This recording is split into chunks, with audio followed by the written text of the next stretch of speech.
आप सबसे अनुरोध कि कृपया राष्ट्रगान के लिए खड़े हो जाएं।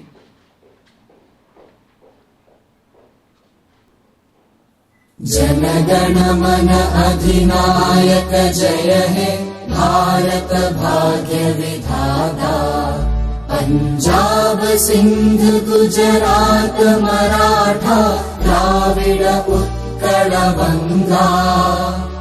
विंध्य हिमाचल यमुना गंगा उज्जल जलधि तरंगा। तव शुभ नामे जागे तव शुभ आशीष मागे। गाहे तव जय गाथा।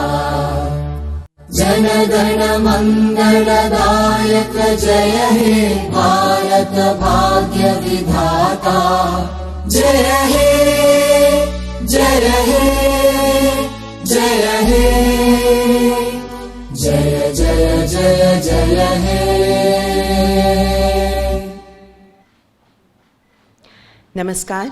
आज की सुबह में सुप्रभात के साथ हम हमारे विशिष्ट अतिथि माननीय उपराष्ट्रपति श्री एम वेंकैया नायडू और केंद्रीय रक्षा मंत्री माननीय श्री राजनाथ सिंह का हार्दिक स्वागत करते हैं। आदरपूर्वक स्वागत करते हैं माननीय सूचना एवं प्रसारण, पर्यावरण, वन एवं जलवायु परिवर्तन और भारी उद्योग एवं सार्वजनिक उपक्रम मंत्री माननीय श्री प्रकाश जावड़ेकर का, सूचना एवं प्रसारण सचिव श्री अमित खरे और इस अवसर पर मौजूद और हमारे साथ वर्चुअली जुड़ रहे सभी गणमान्य अतिथिगण का भी हम तहे दिल से स्वागत करते हैं। आज का ये दिन और ये अवसर अत्यंत विशेष है। आज जन्माष्टमी का पर्व है और साथ ही साथ आज श्री एम वेंकैया नायडू उपराष्ट्रपति के पद पर अपने 3 साल पूरे कर रहे हैं और आज ही के इस शुभ अवसर पर सूचना और प्रसारण मंत्रालय के प्रकाशन विभाग द्वारा माननीय उपराष्ट्रपति के कार्यकाल के 3 वर्ष के वृत्तांत पर प्रकाशित की जा रही है टेबल बुक का लोकार्पण किया जा रहा है।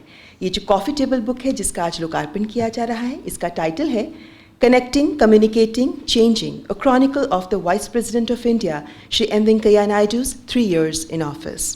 And now, may I please request Honorable Minister Shri Prakash Javadekar to welcome the esteemed guests and also enlighten us on the various unique features of this coffee table book.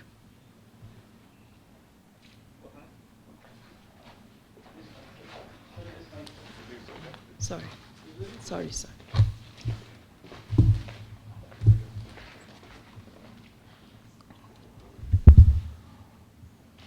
देश के उपराष्ट्रपति वेंकैया नायडू जी, आपका तहे दिल से स्वागत है।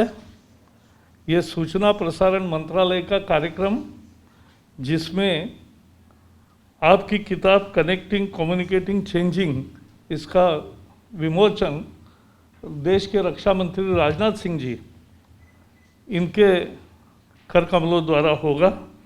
मुझे बहुत खुशी है दोनों का स्वागत करते हुए और आप सबका स्वागत करते हुए, क्योंकि वेंकैया जी और राजनाथ जी 40 साल से मुझे उनके साथ काम करने का मौका मिला और एक हमेशा जब कभी भी मन को दुविधा हो तो कहाँ जाके बात कर सके, इसके लिए मुझे ये दोनों नेताओं का हमेशा मेरे जीवन में स्थान है।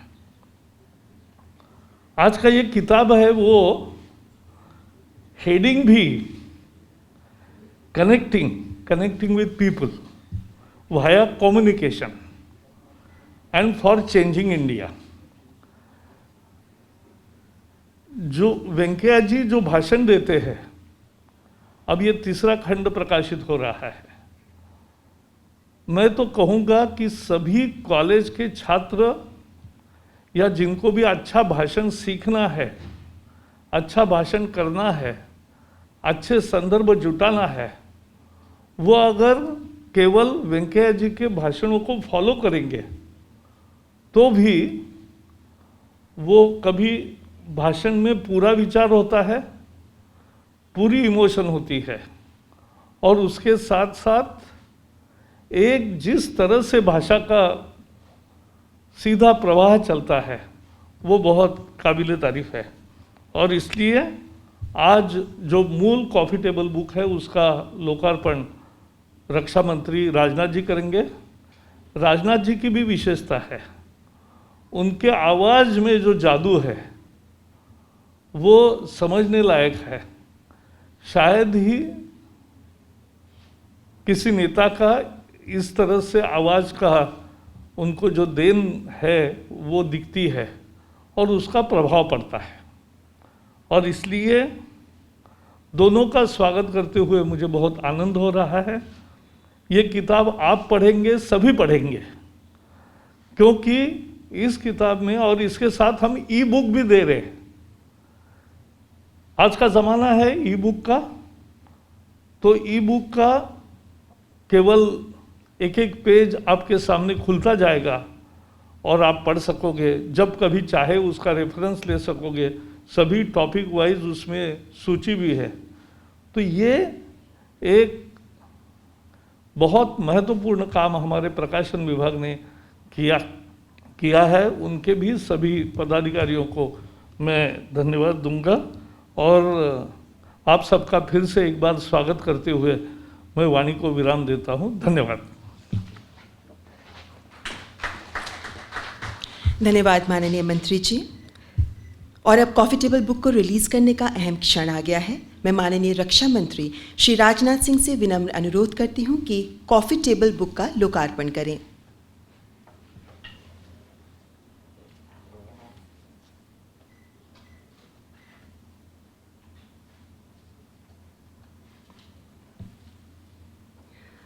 और अब माननीय रक्षा मंत्री जी से निवेदन कि इस कॉफ़ी टेबल बुक की एक प्रति माननीय उपराष्ट्रपति को भेंट करें। प्रकाशन विभाग द्वारा इस कॉफ़ी टेबल बुक का ई वर्जन भी तैयार किया गया है। मैं केंद्रीय सूचना एवं प्रसारण मंत्री माननीय श्री प्रकाश जावड़ेकर जी से गुजारिश करती हूं कि कॉफ़ी टेबल बुक का ई वर्जन रिलीज करें। ये वर्जन है कनेक्टिंग, कम्युनिकेटिंग, चेंजिंग। ये कॉफ़ी टेबल बुक फिजिकल खुल गया और एक एक पूरा ऐसा केवल हाथ से ये आता जाएगा। मुझे बहुत खुशी है। धन्यवाद माननीय मंत्री जी। और आपको इस अवसर पर बता दें कि ये कॉफ़ी टेबल बुक फिजिकल और ऑनलाइन दोनों मीडियम पर उपलब्ध है।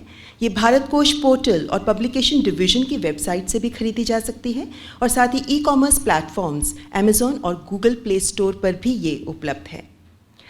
इसी के साथ माननीय रक्षा मंत्री जी से विनयपूर्ण आग्रह करती हूं कि इस अवसर पर अपने विचारों से हमें अनुग्रहित करें।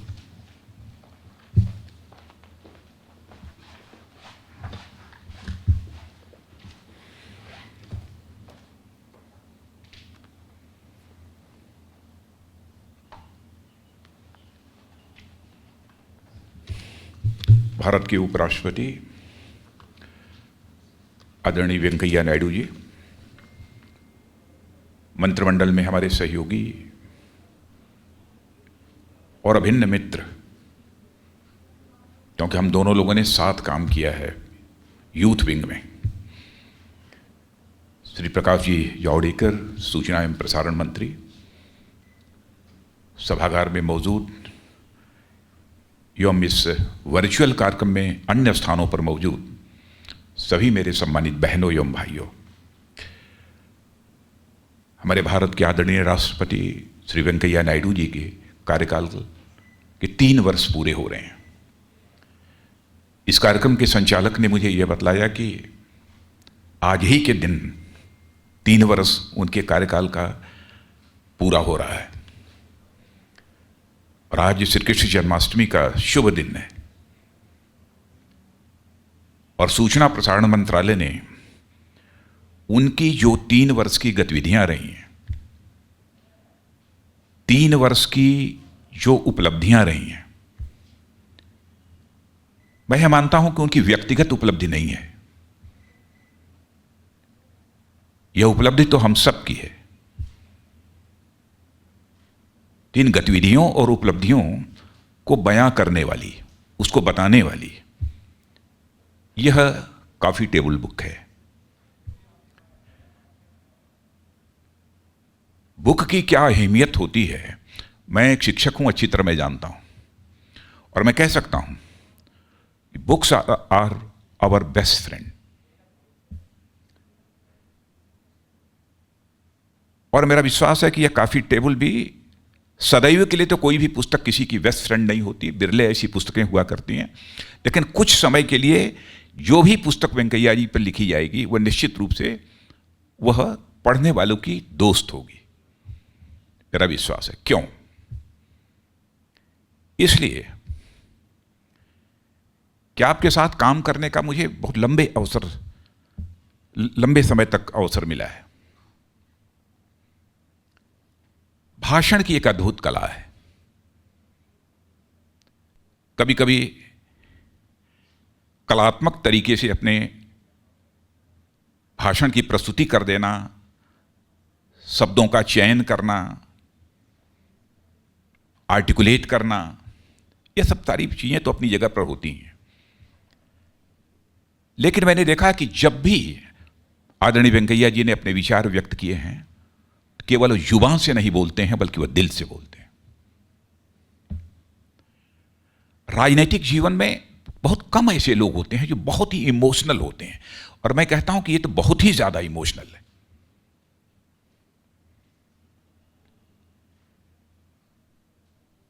और इनके भाषण में इनके भावनाओं की अभिव्यक्ति, इनकी जो भीतर की फीलिंग्स होती हैं, उनका एक्सप्रेशन, यह हमको देखने को मिला है। राजनीतिक क्षेत्र में काम करते हुए भी मैंने महसूस किया है कि हमारे आदरणीय वेंकैया नायडू जी सचमुच कितने भावुक व्यक्ति हैं। एक बार मेरे साथ की घटना है, हमसे कुछ थोड़ी बहुत गुस्ताखी हो गई थी। मैं तो बराबर बड़ा भाई मानता रहा, और छोटे भाई के रूप में हमारा वो तक थोड़ी सी कुछ अनजाने में या गुस्ताखी हो गई थी। मैं बेचैन हो गया, और 4-6 दिन के बाद हमारी एक स्थान पर भेंट हो गई, और मैंने कहा कि हमसे कुछ गलती हो गई है। इतना मेरे कहते ही उनकी आंखें डबडबा गई। स्वाभाविक है कि उसका असर मेरे ऊपर भी हुआ, और मैं सच बताना चाहता हूं कि मेरा अपनापन इनके प्रति बढ़ गया उस दिन।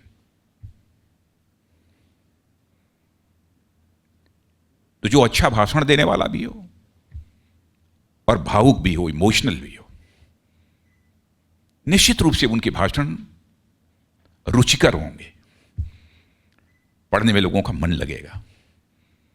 इसीलिए मैंने कहा ना कि यह कॉफी टेबल बुक जाएगी, ऐसा एक बार देखने के बाद कोई एकदम बिल्कुल उसको अलमारी में बंद कर देगा तो कहीं बाहर फेंक देगा, ऐसा नहीं है। कुछ समय के लिए रखेगा, समय समय पर जब अवसर मिलेगा तो उसे निश्चित रूप से वह देखेगा। और वैसे कोई जनरेशन सबसे बड़ी गिफ्ट जो दूसरे जनरेशन को देती है वो एक अच्छी पुस्तक की होती है। The greatest gift one generation can give to another is a good book. तो लंबे समय तक ये पुस्तक रहेगी, मेरा ऐसा विश्वास है। इसलिए विश्वास है, मैंने अभी पूरा देखा नहीं है, लेकिन विश्वास मेरा इसलिए है कि भाषण की अद्भुत कला है। इनकी सार्वजनिक सभाओं में ठहाके लगना, कभी कभी उमंग और जोश में आकर तालियां बजाना, नारेबाजी करना, यह सब मैंने देखा है। जुगलबंदी तो अद्भुत है। पार्लियामेंटेरियन के रूप में भी संसद में जब इन्होंने विचार व्यक्त किया होगा तो संसद के सारे सदस्यों ने सुना होगा। मुझे याद है, क्योंकि मैं पार्टी का 2 बार राष्ट्रीय अध्यक्ष रहा हूं, मैं जानता हूं पब्लिक मीटिंग्स के लिए आदरणीय वेंकैया नायडू जी की मांग होती थी सारे देश भर में। ऐसा नहीं है कि दक्षिण भारत के रहने वाले हैं, केवल दक्षिण भारत में ही इनकी मांग लोगों के द्वारा होती रही हो, बल्कि उत्तर भारत में भी भाषण के लिए इनकी मांग होती थी। ऐसे व्यक्तित्व के ऊपर सूचना प्रसारण मंत्रालय ने जो एक यह पुस्तक या कॉफी टेबल है जो प्रकाशित की है, उसके लिए मैं अपने मित्र प्रकाश जी जावड़ेकर को और पूरे मंत्रालय को बधाई देता हूं। और इस किताब का नाम जैसा बतला रहे थे Prakash ji, connecting, communicating and changing. अभी तीनों यह जो नाम है,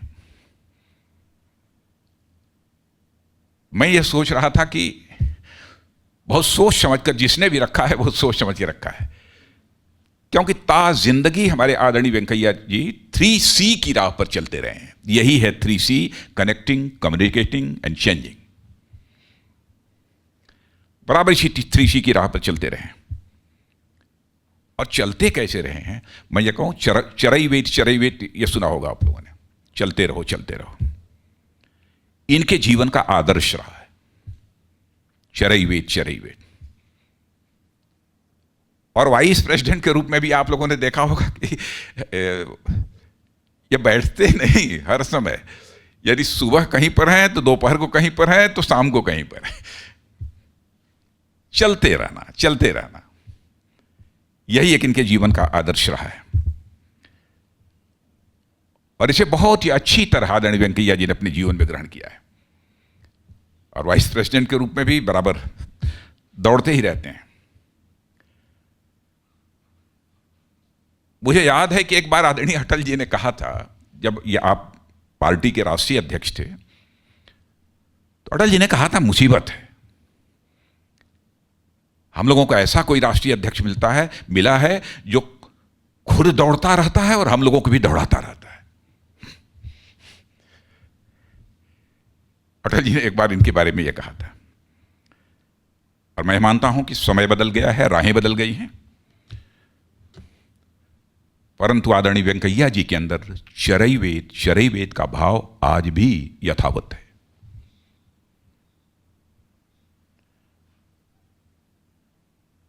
और ऐसे व्यक्तित्व के बारे में एक पुस्तक का प्रकाशन सचमुच मुझे जिसकी जानकारी जब प्राप्त हुई तो बेहद खुशी हुई। कनेक्टिंग और कम्युनिकेटिंग का क्या मतलब होता है आप तो जानते ही हैं। किस भाव से कनेक्टिंग और कम्युनिकेटिंग इसका शीर्षक दिया गया है। जनता से हर समय जुड़े रहना, जनता को हर समय कम्युनिकेट करना, लेकिन एजेंट ऑफ चेंज के रूप में काम करना, यह इनके दिल की एक हसरत रही है कि हम कुछ परिवर्तन होना चाहिए, सकारात्मक परिवर्तन होना चाहिए। इसके लिए वो सदैव अपने जीवन में प्रयत्नशील है। अब जैसे मुझे याद है कि पार्टी में भी कहते थे, nation first, party second, self last. यही है ना, गलत तो नहीं कह रहा हूं? नेक्स्ट बोलते थे, हम सेकंड बोल दिए, पार्टी नेक्स्ट, सेल्फ लास्ट। यह वही व्यक्ति बोलेगा जो चाहता होगा कि हम राजनीति यदि कर रहे हैं तो राजनीति हम केवल सरकार बनाने के लिए नहीं कर रहे हैं, बल्कि हम राजनीति कर रहे हैं तो समाज बनाने के लिए राजनीति कर रहे हैं, देश बनाने के लिए राजनीति कर रहे हैं। वही व्यक्ति यह भाषा बोल पाएगा।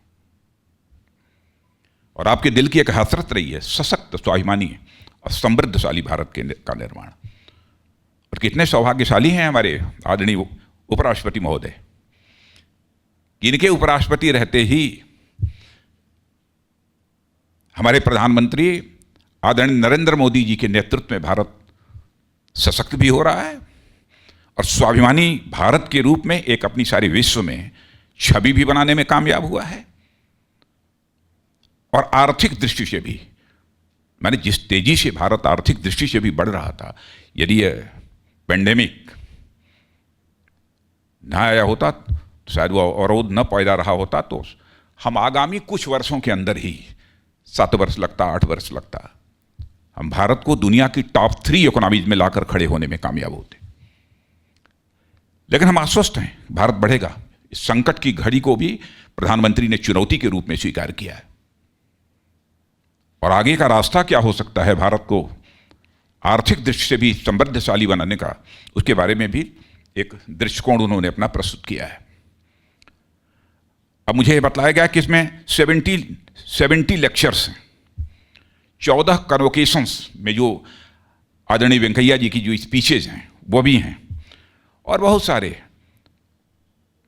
पहले जो वाइस प्रेसिडेंट नहीं थे तब भी कभी साइंटिस्ट को संबोधित करना, कभी शिक्षाविदों को संबोधित करना, कहीं कुछ करना, कभी किसानों को संबोधित करना, छात्रों को संबोधित करना। स्टूडेंट पॉलिटिक्स में भी बहुत ही एक्टिव रोल प्ले किया है हमारे आदरणीय वाइस प्रेसिडेंट महोदय ने। तो यह सब बहुत पहले ही करते रहे। और मेरा यह विश्वास है कि जो कुछ इनको बोलते हुए मैंने सुना है, उस आधार पर मेरा यह विश्वास है कि अब इनकी पुस्तक पढ़ने वाले को निश्चित रूप से ज्ञान का एक नया पर्सपेक्टिव मिलेगा, ज्ञान का एक नया पर्सपेक्टिव मिलेगा, मेरा ऐसा भरोसा है। और पहले तो आपातकाल में भी 17 महीने तक जेल में रहे हैं, लेकिन आदरणीय वेंकैया जी से 2-3 महीना हम अधिक जेल रहे हैं। यानी उस समय भी सत्ता नहीं दिखाई देती थी, मैं जेल जा रहा हूं तो हमको सत्ता हासिल होगी, देश के लिए जेल जाना स्वीकार किया। और इस समय हमारे देश के माननीय उपराष्ट्रपति के रूप में अपने दायित्व का निर्वहन कर रहे हैं, और साथ ही साथ राज्यसभा जो सर्वोच्च सदन है इस देश का, उसके सभापति के रूप में भी अपनी भूमिका का निर्वाह कर रहे हैं। और ये देखिए, मैं मानता हूं कि कहीं ना कहीं कुछ इन्हीं की कौशल, इनके फॉर्म कन्विक्शन का ही परिणाम है कि सबसे प्रोडक्टिव सेशन यदि किसी के कार्यकाल में कोई एक सेशन रहा है तो हमारे आदरणीय वेंकैया नायडू जी के कार्यकाल में रहा है। ये बहुत बड़ी बात है।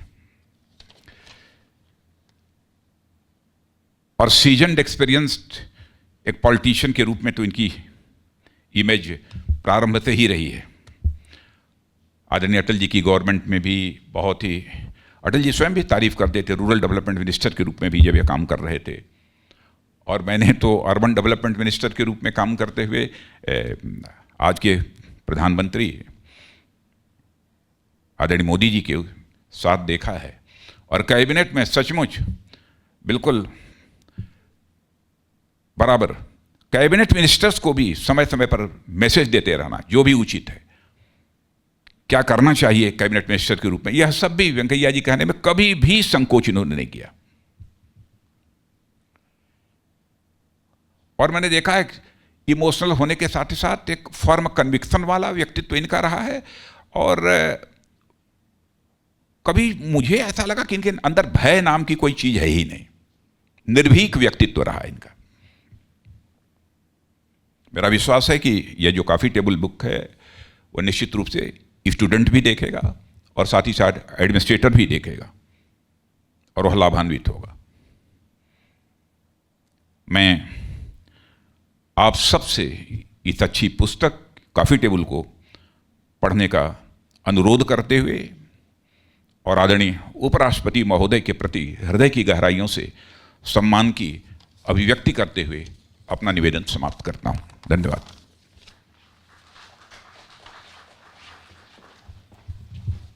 धन्यवाद माननीय मंत्री जी।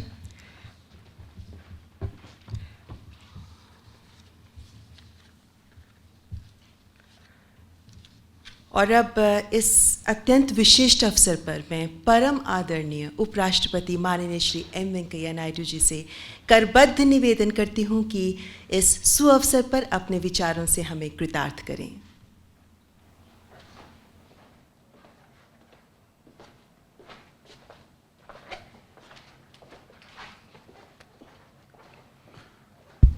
देश का रक्षा मंत्री और मेरा मित्र श्री राजनाथ सिंह जी और सूचना प्रसारण और पर्यावरण परिरक्षण मंत्री श्री प्रकाश जावड़ेकर जी और हमारा सचिव श्री आई.वी. सुब्बाराव जी और राज्यसभा सेक्रेटरी जनरल श्री देश दीपक वर्मा जी, राज्यसभा सचिव डॉक्टर पी.के. रामाचार्य जी और केंद्र सरकार का शिक्षा और सूचना प्रसारण मंत्रालय में सचिव श्री अमित खरे जी और बाकी वरिष्ठ अधिकारी और मित्रों, मैं सबसे पहले सभी देशवासियों को जन्माष्टमी के शुभ अवसर पर शुभकामना देता हूं। अभी प्रकाश जावड़ेकर जी और राजनाथ जी दोनों ने हमारा भारतीय भाषा हिंदी में बोला। हर एक शब्द मुझे इतना अच्छा लगा क्योंकि हमारा स्वभाषा और देश भाषा में सुनने में आनंद आता है। मैं बाकी जो लोग जिनको हिंदी उतना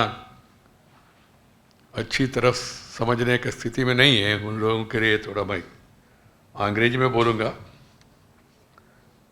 I and Rajnath Singh ji, we belong to a generation that believed more in the real world, where Prakash ji more at ease with the virtual reality.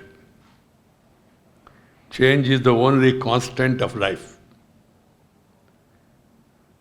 Virtual reality has emerged as the present day reality, and it shows up in today's event of releasing publication on my last 3 years in office, with very few participating physically. Of course, lakhs will be. देखते रहेंगे, दूरदर्शन में भी है, Rajya Sabha TV भी है और अन्य चैनलों में भी। This is the new normal of life, as we all seek to cope up with the coronavirus-induced restrictions.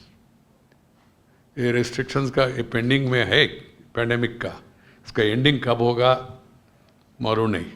फिर भी हम लोग आशा करते हैं जल्द से जल्द हमको इससे मुक्त मिलेगा। By inclination, I love to be with the people, not miss the people, to the maximum extent possible. That is how I have lived over the last 4 decades of my public life, till that new reality has come to stare us in the form of this coronavirus. Honestly, the initial days of confinement since March 25th, this year has not been easy for me, I must admit it. Then I took a deep breath and reflected on the new reality and summoned the internal reserves to find the way forward. The answer was to stay calm and to reset the mind to define the new normal of life. And I got adjusted. Today's release of the publication is the 3rd series on my efforts, the outcome of the Vice President of India and the Chairman of the Rajya Sabha. The publication titled Connecting, Communicating and Changing primarily defines the contours of my mission and the outcomes. The last 1 year since August 2019 has been a mix of hectic public engagements over the first about 8 months, followed by the corona-induced uneasy slowdown. The first phase was marked by about 20 public engagements per month. I spoke at over 70 public events on a range of issues and addressed 14 convocations during this period.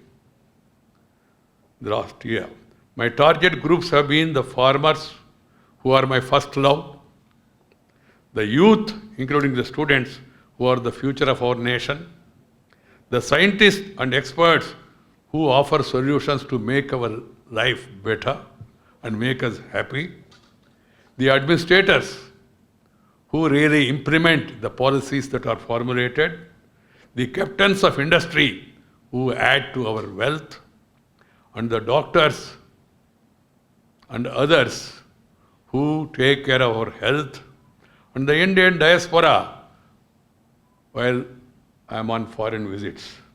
The main objective of connecting and communicating with these target groups was to share with them my experiences, my concerns, my worldview, and the way forward for building a new India, strong, stable, prosperous India. Besides knowing their perspective, trying to understand their aspirations, it was all smooth till the virus broke out, because I was meeting, greeting, talking, walking, interacting, and then later acting and the interaction. That was all very comfortable. But since the virus, it's a new normal. Since March this year, the Mission Connect acquired a different dimension. With no travel, no physical meetings, the only way to keep connected was through the medium of technology.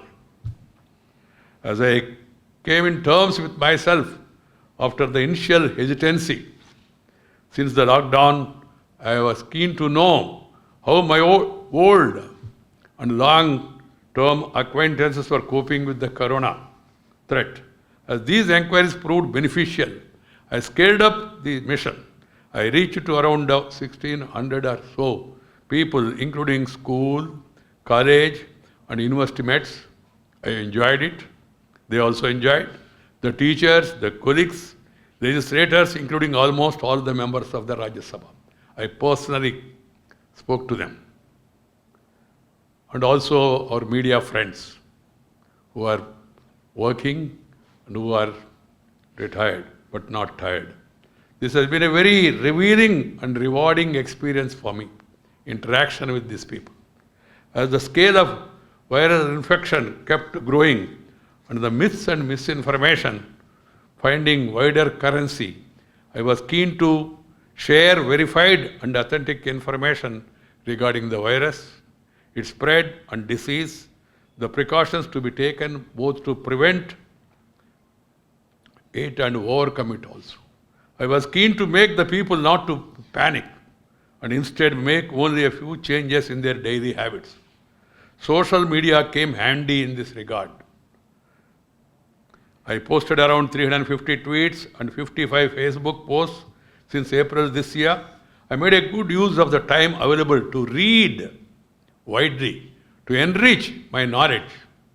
Parliamentary debates, Constituent Assembly debates, the freedom struggle, contribution made by various heroes, various hues of thought, how they have all taken up this mission to get freedom to our country. That has really enhanced my stamina, my strength and knowledge. I try to pass it on to the younger generation through my articles in the newspapers, both in the print as well as social media. In essence, the coronavirus-induced confinement kept me more busy and engaged than before. I was restive earlier. Initially, I was telling my secretary and other staff, what is this, how long we have to sit like this. The first time in my life I can share with the people of the country. It's the first time in my life that I stayed in a place for more than 4 days, any time since 1977. I always used to move, meet, as Rajnath Singh ji was telling, I used to enjoy going to one state in the morning, another state in the afternoon, and reach a night destination to the other place. And I used to enjoy it. These engagements in this virus, of course, kept me busy. The outcomes of this Mission Connect as the Vice President of India cannot really be quantified as there are no ways to do so. I now come to my role as the Chairman of Rajya Sabha with the hope to share with you some numbers to know if anything has changed during the last 3 years. In our polity, the public discourse on many issues is not often based on evidence. This applies to the debate and the functioning of the Parliament, including the Rajya Sabha. Last year, I have commissioned, I told my officers, senior officers, to make an analysis of the functioning of the Rajya Sabha since it came into being in 1952. This first of its kind effort to lead some major revelations. Out of the last 68 years, the governments of the day did not have a majority in Rajya Sabha. For 39 years. Out of 68 years, 39 years the ruling party of the day did not have a majority in Rajya Sabha. Including a stretch of last 31 years, the governments of the day did not have a majority. This statistics is important as the composition of the House has a bearing on its functioning. The time spent on passing the government bills have remained almost the same over the years. However, the time spent on ensuring the accountability of the executive of the day through instruments including question hour has shown a disturbing declining trend over the years. The time spent on the deliberative functioning of the House has been increasing, reaching a record high of 36% of the total time of the House, now as against 28% during 2004 and 14. With our corrective efforts, we could take it to 36%. The discussing about various legislations. More importantly, the productivity of the House has been steadily declining over the last 25 years. To further illustrate this declining productivity, Rajya Sabha has clocked annual productivity of 100% only once in 1999 during the last 20 years. As a member of the Rajya Sabha for 19 years, I am aware of the limitations and the frustration of large section of the House over persistent disruptions. As the chairman, I ventured over the last 3 years to make a difference by adopting different ways of outreach to all concerned, including groups, parties, individually, collectively also. Since assuming the office of chairman of Rajya Sabha, I have presided over 8 sessions, beginning with the 244th session. The average productivity of the House during this period comes to 65.50%. Session-wise, 4 of the 8 sessions have clocked a good productivity. It was 73% during the 246th session, 104% during the 249th session, 99% during the historic 250th session, and 76% during the last 251st session. As you know, the last 3 years the Rajya Sabha functioned for over 1 year under the shadow of elections. In the run-up to the general elections 2019. This impacted the functioning of the House, showing the productivity of 28.90% during the 245th session, 27.30 during the 247th session, and a low of 6.80 during the 248th session. As a result, the Rajya Sabha has clocked annual average productivity of 35.75% during the 2018, the lowest ever. However, I did not let my optimism desert me and persisted with my mission for change. I am happy to report to the nation that my mission for change have clocked a productivity of 78.42% in 2019, the best since 2010.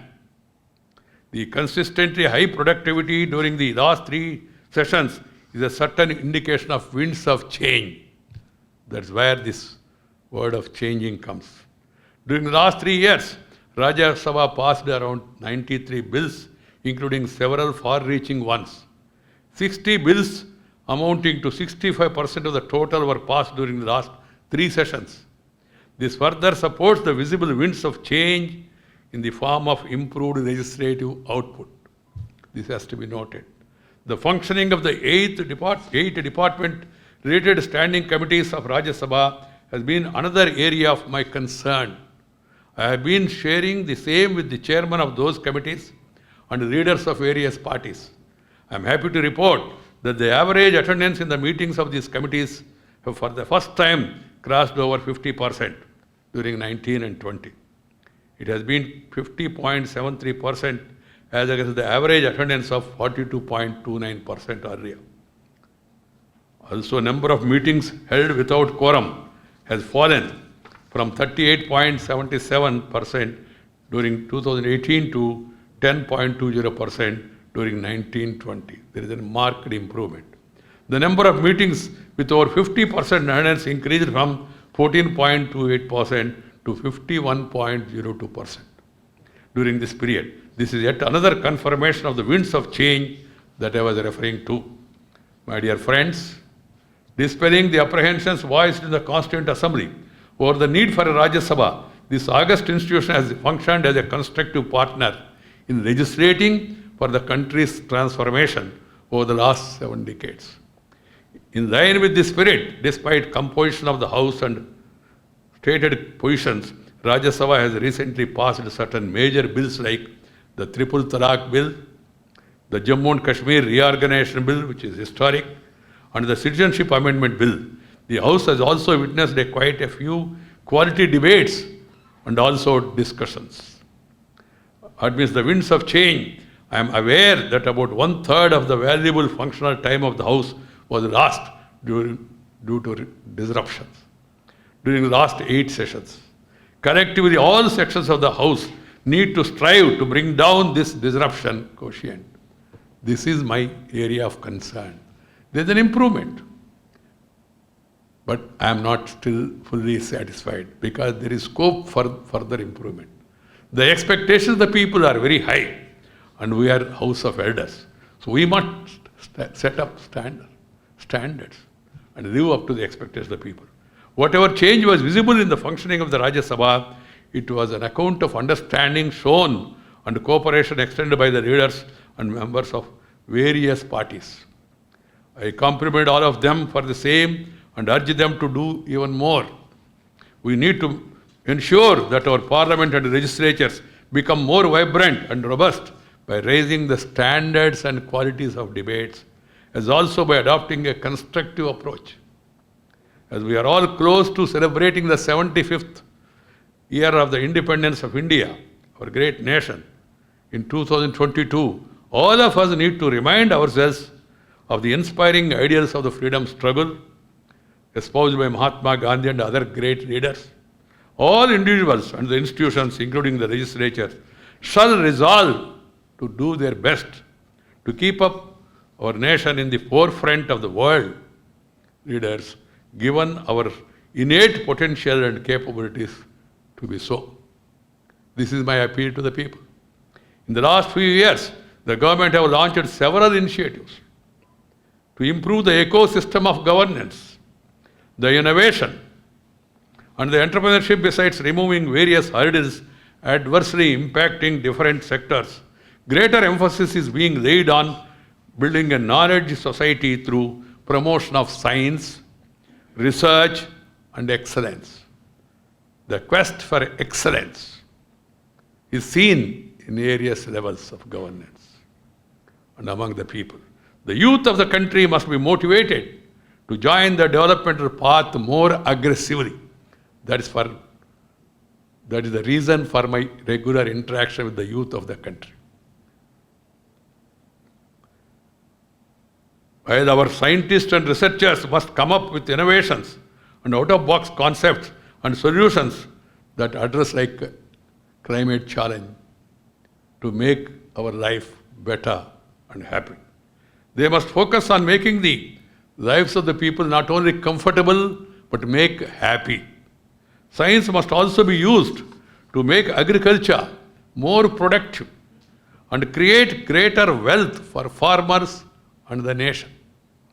The revamping of education by implementing new educational policy will pave the way for a new India. Education is the foundation of nation building.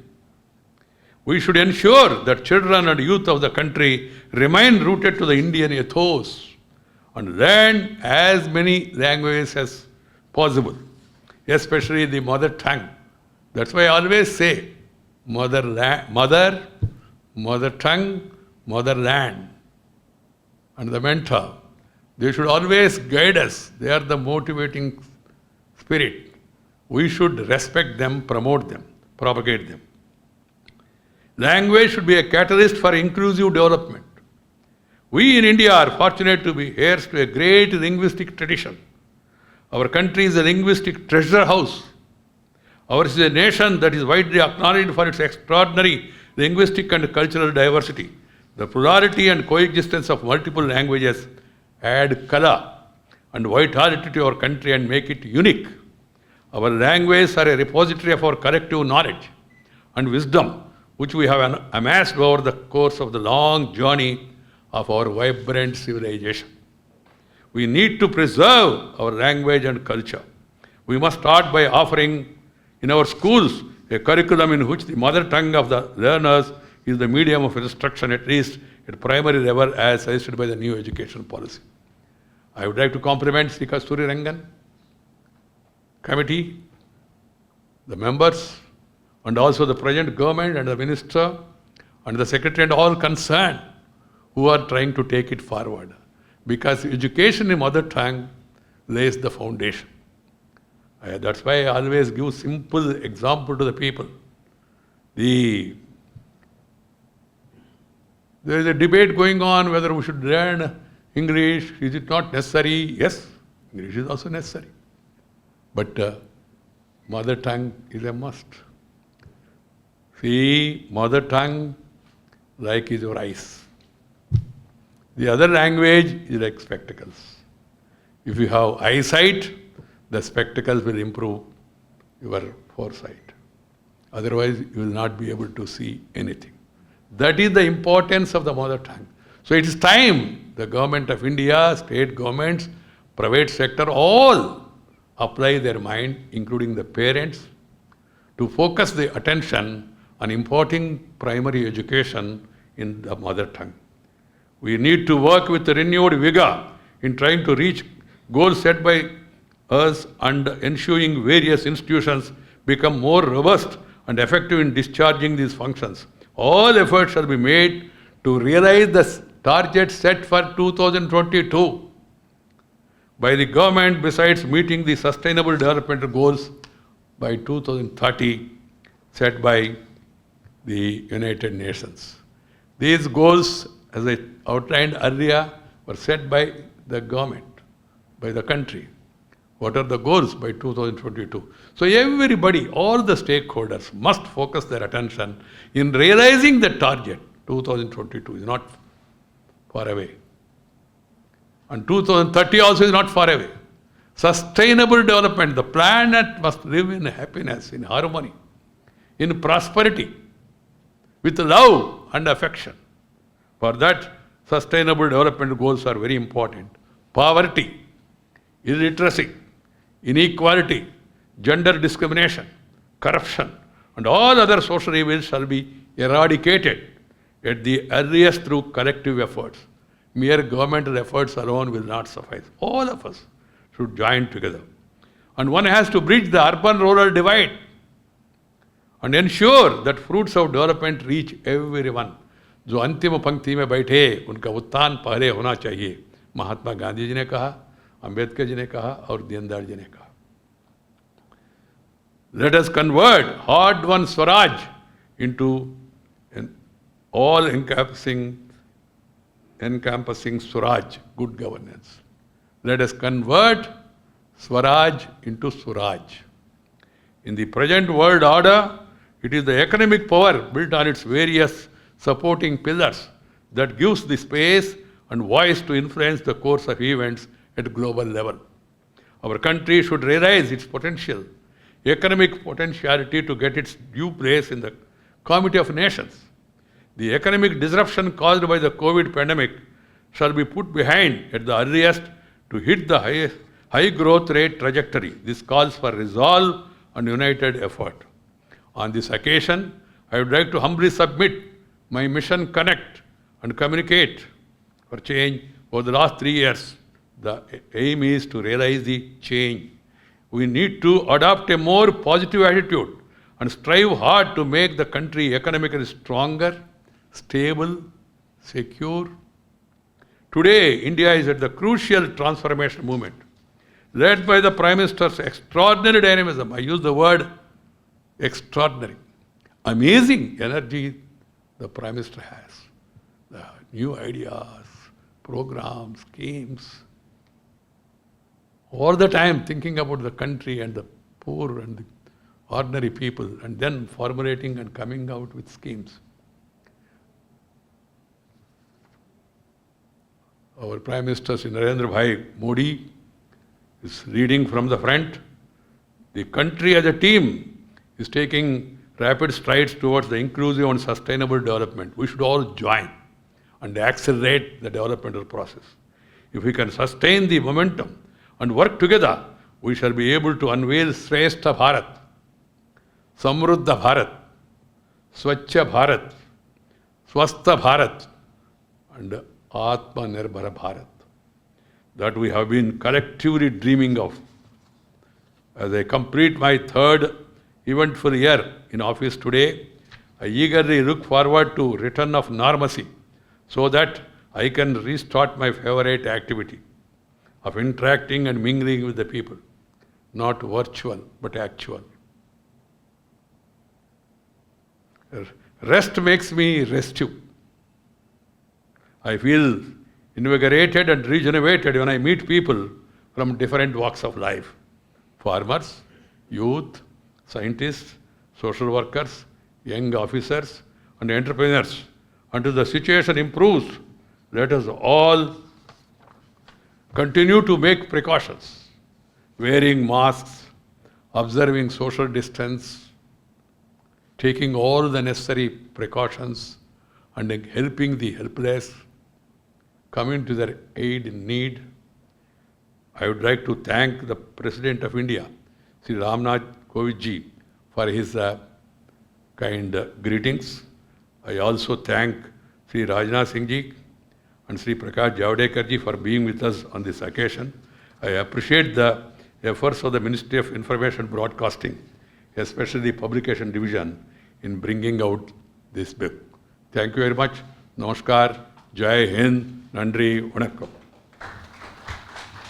Thank you, Honorable Vice President, for your guiding and inspiring words. और कार्यक्रम के अंत में हमारे प्रतिष्ठित मेहमानों का धन्यवाद करने के लिए, उनके प्रति आभार व्यक्त करने के लिए मैं सूचना और प्रसारण सचिव श्री अमित खरे को आमंत्रित करती हूँ।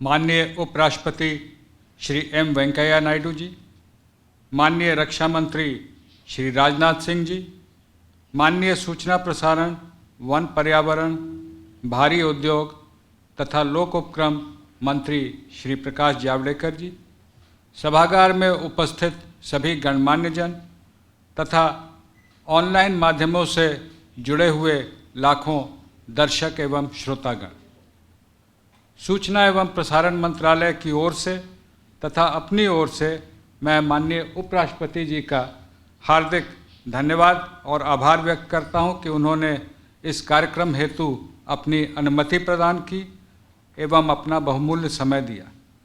माननीय उपराष्ट्रपति जी का मार्गदर्शन सदा हमें मिलता रहा है और मैं समझता हूं कनेक्टिंग, कम्युनिकेटिंग एंड चेंजिंग इस पुस्तक से समाज के सभी वर्ग प्रेरित एवं उत्प्रेरित होंगे और स्वराज से सुराज की ओर, जैसा माननीय उपराष्ट्रपति जी ने कहा, उस ओर हम लोग सभी मिलकर काम करेंगे ताकि स्वाभिमानी, समृद्धशाली, शक्तिशाली भारत का उदय हो सके।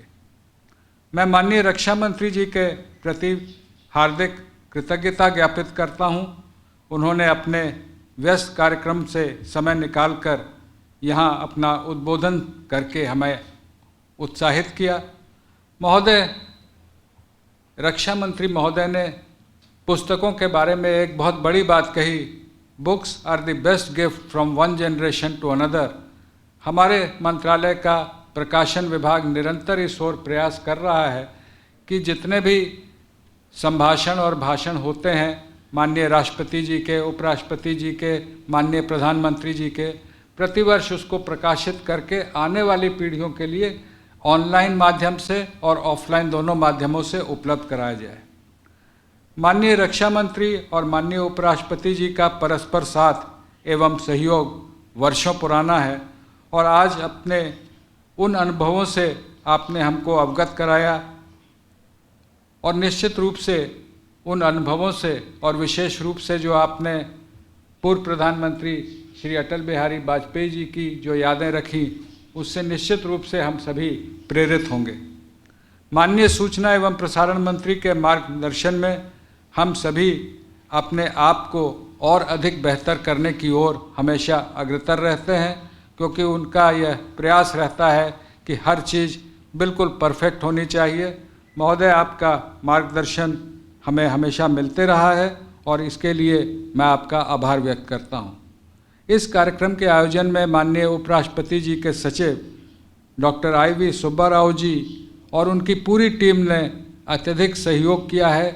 पुस्तक के प्रकाशन से लेकर आज के समारोह के आयोजन तक के लिए मैं आपके प्रति और पूरी टीम के प्रति आभार व्यक्त करना चाहूँगा।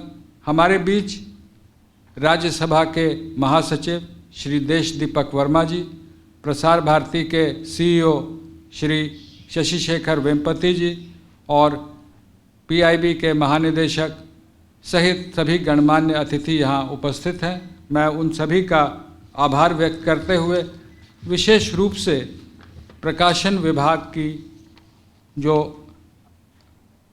अपर महानिदेशक सुश्री मोनिदीपा M मुखर्जी एवं उनकी टीम को, जिन्होंने अथक प्रयास से हमारे उपराष्ट्रपति जी के सचिव के मार्गदर्शन में इस पुस्तक का लेखन एवं उसका संपादन किया। मैं प्रकाशन विभाग को भी इस अवसर पर हार्दिक बधाई एवं धन्यवाद देता हूं। एक बार पुनः आप सभी को हार्दिक धन्यवाद। धन्यवाद माननीय सचिव महोदय। और कार्यक्रम के अंत में सभी गणमान्य अतिथिगण से अनुरोध कि कृपया राष्ट्रगान के लिए अपने स्थान पर खड़े हो जाएं। जन गण मन अधिनायक जय हे भारत भाग्य विधाता। पंजाब सिंध गुजरात मराठा द्राविड़ उत्कल बंगा। विंध्य हिमाचल यमुना गंगा उज्जल जलधि तरंगा। तव शुभ नामे जागे तव शुभ आशीष मागे। गाहे तव जय गाथा जन गण मंगलदायक जय हे भारत भाग्य विधाता। जय हे जय हे जय हे जय जय जय जय हे।